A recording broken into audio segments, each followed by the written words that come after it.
So thank you so much, guys, again for joining us. I know it is a great journey that we're taking together, and I just want to say a great thank you because the love that you guys are showing and the support is just amazing. So I just want to say thank you, and this today we just want to embark on another journey just to find out more about life here in Australia, how to navigate through a few things. And today we want to anchor that towards friendship, relationships, coming without any knowledge of anyone in this country. How is that life? How do you navigate such a life when you're going to a foreign country where you don't know anyone and you're trying to get a life, and you're trying to navigate a life when you're alone in a country, in a foreign country?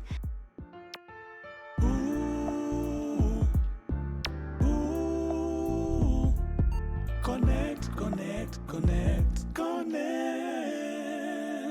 Everything in life comes together. Life is a journey. Life is a journey. Believe in the process, yeah. Inspiring, informing, and impacting. This is the Connect.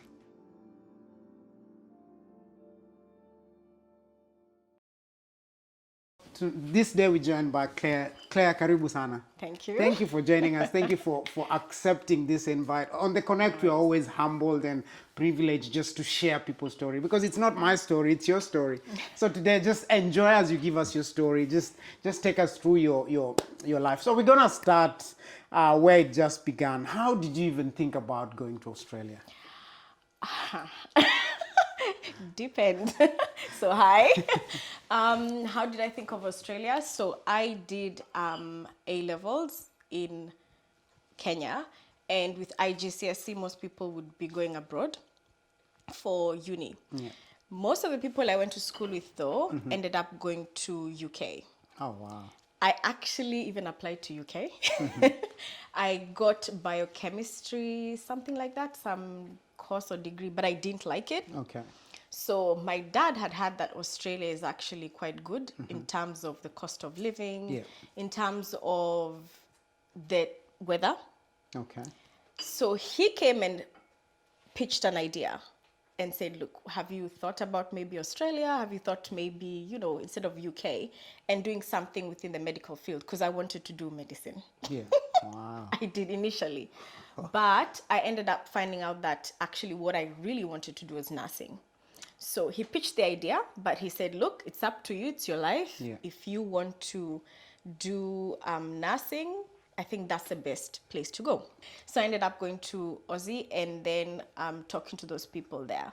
And I found out that of all the places, Australia is actually quite good. Yeah.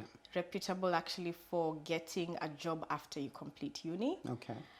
Because I knew nursing back home in Kenya was not really an option, like getting a job after. So, yeah, pretty much. So it was pitched. So we're gonna just, with that brief introduction of how you came to know Australia, we're just gonna take it a little bit. I like to twist things, sometimes.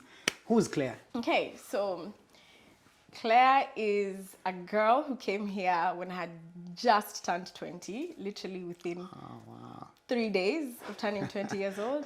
I work as a community nurse, and I am a very bubbly person most times because I've gone through quite a lot here. It's broken me, but it's also made me stronger. So that's Claire. 20. So here's another question, Claire. At 20 years old, what did you know about life? I thought I knew everything. First of all, I turned 20. I actually wanted to fly out before. Okay. When I was about 18. Yeah. But my dad said, look, it's not, I think you just need to do your A levels and get a bit grounded. Yeah. And then you end up flying abroad. So at 20 years old, to answer your question, I thought I knew everything there is to know. I thought I was independent. I thought by that time I should have moved out of the house. So, it was like I was being pulled back by my parents. Yeah. So when I got onto that flight, I was excited to get away from my mom and just that whole life of being, I guess, in a little way, I thought I was being controlled. Yeah. So I ended up jumping onto the flight. I remember my mom was so nervous. And I did not understand why she was nervous. Yeah. So I thought I knew everything. I thought I was grown enough. Yeah. I Miss thought- Independent. Miss Independent. I thought it was even past time for me to actually have moved out of the house, but little did I know. Woohoo! So I landed here on 10th of February. Wow, 20 years old. Yeah. Talamarine. So did you have, just to take you back, we're going well. What were your expectations? Now, here you're coming from your A-levels. Yeah. At least you're a bit grounded. You think you know it all. Yeah. Miss Independent. Yeah. So what were your expectations about the country you're going to? So first of all, I didn't even come to Talamarine. Okay. I came to Adelaide. Oh, wow. No, but you're right. I came to Talamarine because back then in Adelaide it wasn't an international airport. Oh, okay. So it was a local one. So wow. my expectation was I just land in the place and then get out. But I ended up landing in Talamarine and then being told, no, your flight, you have one more flight that goes to Adelaide Airport. And I remember it was quite dark, so I had to wait till morning because I think I landed around 2 a.m. And then I had to wait for the flight that was 7 a.m. to go to Adelaide.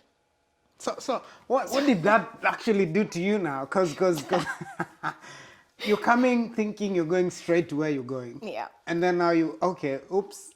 Oh, by the way, most people, I understand now, I've come to understand, when they come here, you're picked up by your relative most of the time. So it's someone you know who's waiting for you on the other side.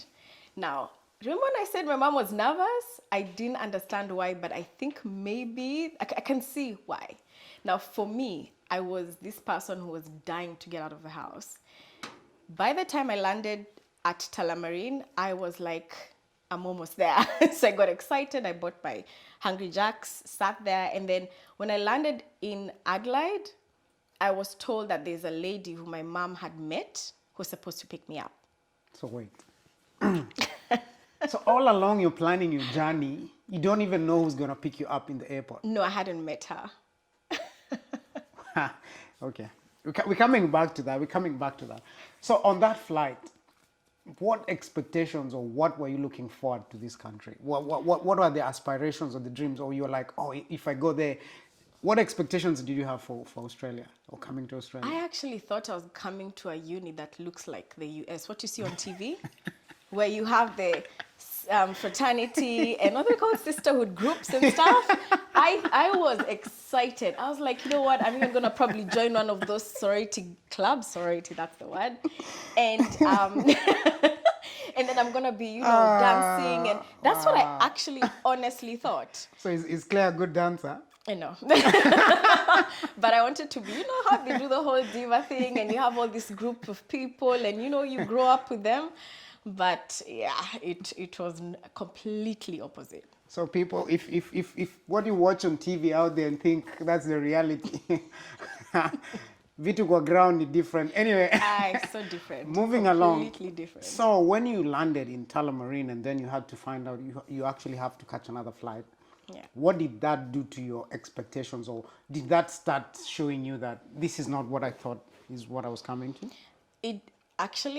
It's not until I got onto that flight. The lady spoke to me so harshly. It was so rude that I remember thinking, like, that was the first time I thought, what, am I like in the wrong town? Because people told me Adelaide's actually really small in the country. Yeah. So she was a bit abrupt with me and it was like, don't you know better? And then she shut the door. And so I thought, okay, strike one. What? Strike one right there. You've not even landed to where you're going. So after that, your journey now. Let's get to Adelaide now. At the start of your journey, how were you welcomed? Did you meet someone you knew, or what? How did that go? How did that unravel? Okay. So initially, I had discussed, or I thought there was the option that I was told about. Yep. That someone from uni would come pick you up, but I didn't want that because I thought, okay, this is just going to be awkward.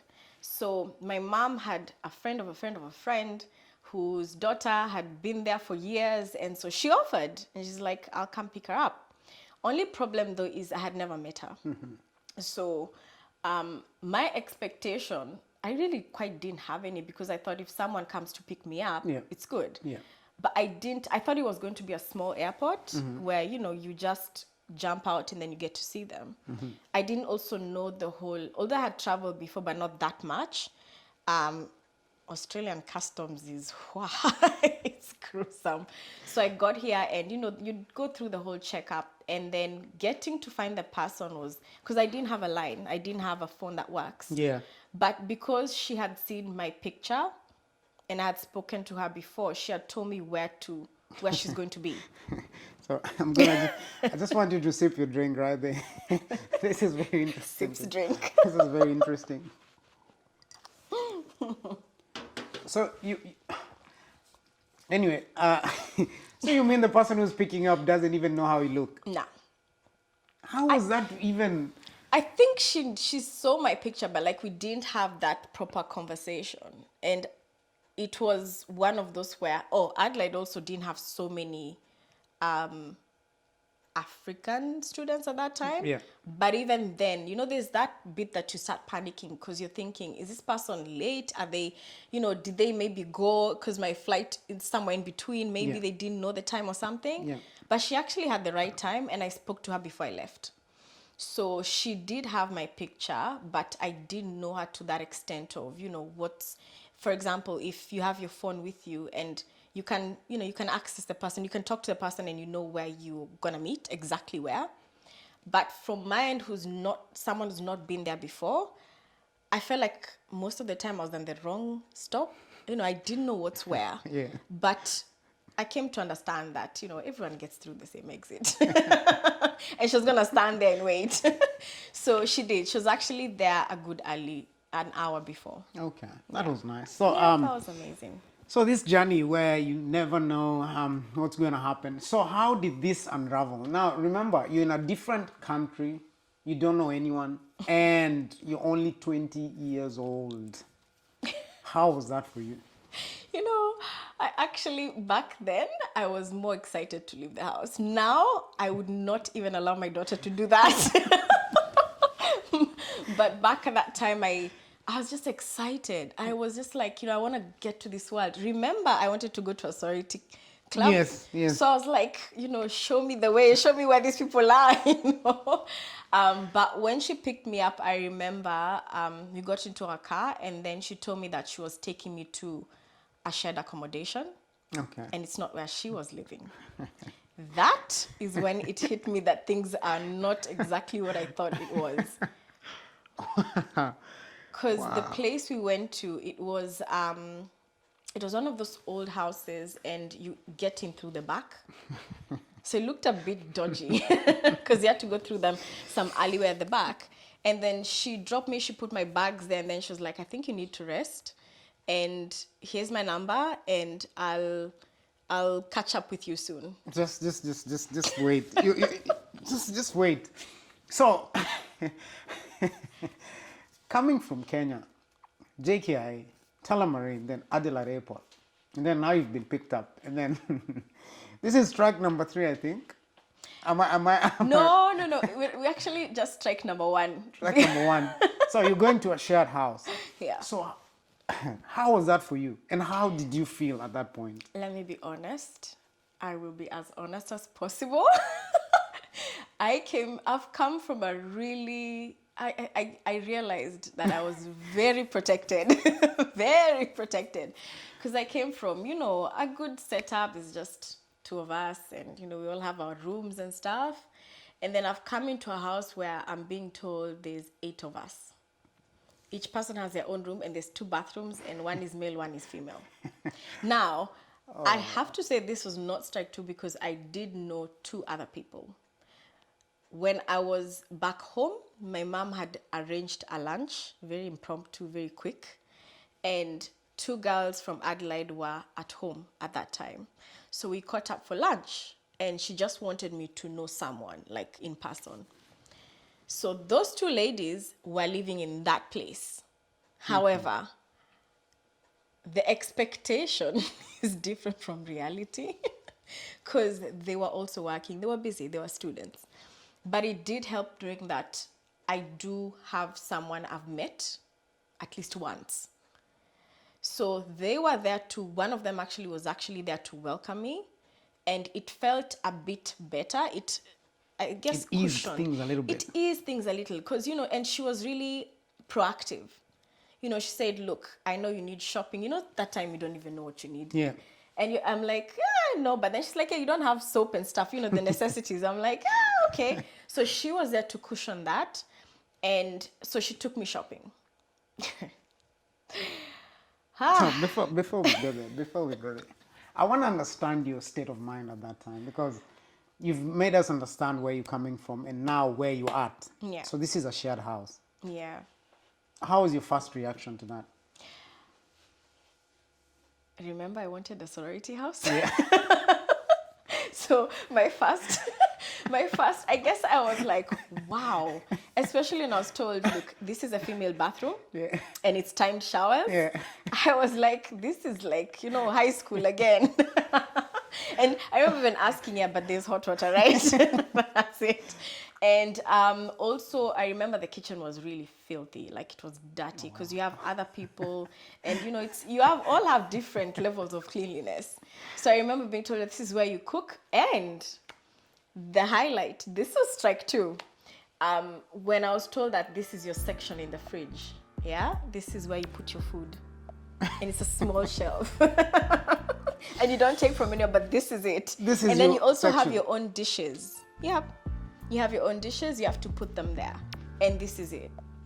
So I remember thinking, wow, I don't think I signed up for this, but let's see.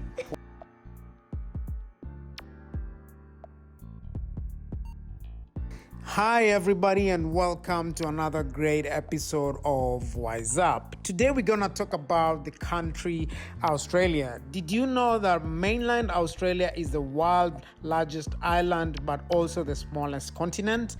I thought you should know. Australia is broken down to 6 states, which are namely New South Wales, Queensland, Northern Territory, Western Australia, South Australia, Victoria, the Australian Capital Territory, and Tasmania.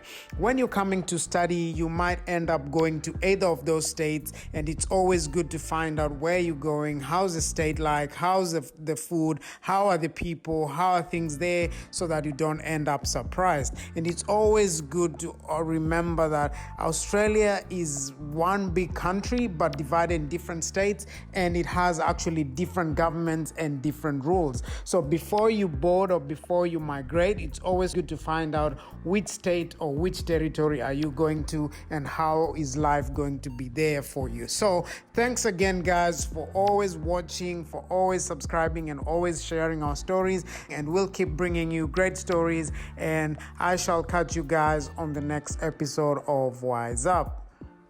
Wow. So we're gonna take a notch higher now. You're 20 years old, you've landed, you've got to that place. How is life now? You don't really know anyone.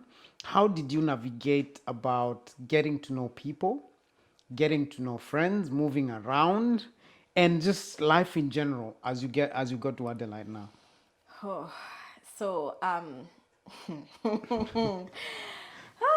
So when you come, so most people actually who came to Adelaide as students, they did a diploma first through this place called Clare.